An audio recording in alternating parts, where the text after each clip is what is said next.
The Jets are teetering between greatness and falling apart, in my opinion. They surged. They were strong. They did really well. They needed to upgrade.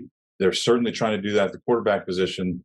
And but they've had a lot of free agents leave, and they're trying to bring Rodgers in. And true to form with that guy, it's a goddamn circus. They just can't. They just can't get it done. We still got what, 3 weeks to the draft.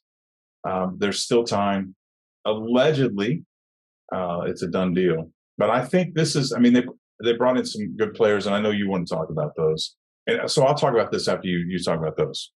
Right. So everything you talk about with the Jets all stems from getting the Aaron Rodgers trade done and what they're going to do after that happens. But they've already brought in people that he's familiar with, like Alan Lazard and Randall Cobb. McCole Hardman, also another weapon. You already drafted Garrett Wilson last year. Like the Jets, everybody's expecting them to be a Super Bowl team with everything that they're putting around Aaron Rodgers. I'm just not sure if I think they've made enough big splashes around Aaron Rodgers and have the team around him to be that. Like this upcoming draft is going to be important for them, but they only have 6 draft picks. So while I do think that, bringing in guys that Aaron's familiar with and they have pieces around Aaron Rodgers to be competitive and try to keep up with the Bills and the Dolphins in their own division, I'm just not sure if I think they're going to be as good as everybody else does. Well, and that's the way I feel. There's so many variables here. I've been watching this game for a very, very, very long time. You know that. And two things are going to happen. Either this is all going to come together like it looks like it's going to come together, and this team, they're going to make a run, and they may make a strong run to the end. And Rodgers may win a Super Bowl with another team. It may be the Broncos thing happen with Peyton Manning happening all over again. The other thing that could happen, Aaron Rodgers is kind of a prima donna. There's always drama around him. You don't know how guys are going to gel. You got to put all this together in the preseason before you even start playing. Hope it comes together. You can make a run in the end.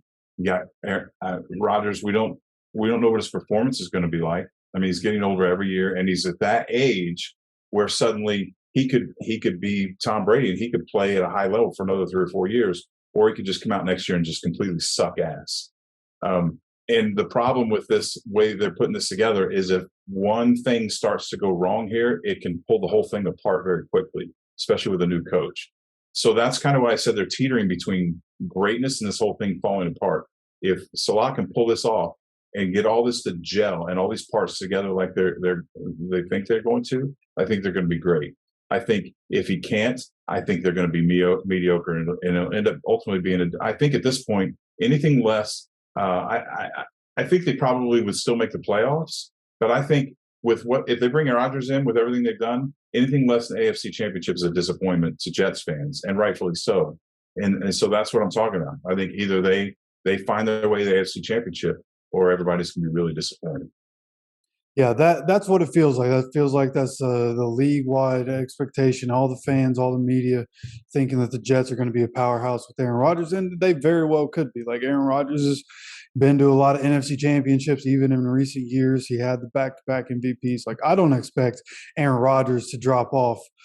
So like I think we're about to see how good of a head coach Robert Saleh really is. Like when you have Aaron Rodgers as your quarterback and you have the pieces around him, like and you kind of been building your defense through free agency and the draft the last couple of years, like Saleh's going to be put to the test here, and how far they go is going to be a testament to how good of a coach he is.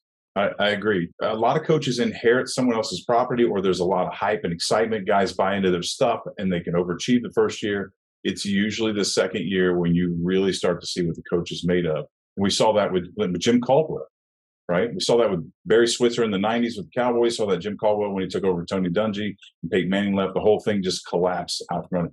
And I don't need to remind you, we had that conversation. I was like, I saw the red flag. I was like, this ship's going to sink right now. And to your credit, you were too young to really see that. I think if we were having that conversation today, we'd be having a completely different conversation because you know so much more about football now. But so we'll see. I don't dislike Saleh. I just have a lot more faith, maybe because I pay more attention to Mike Williams.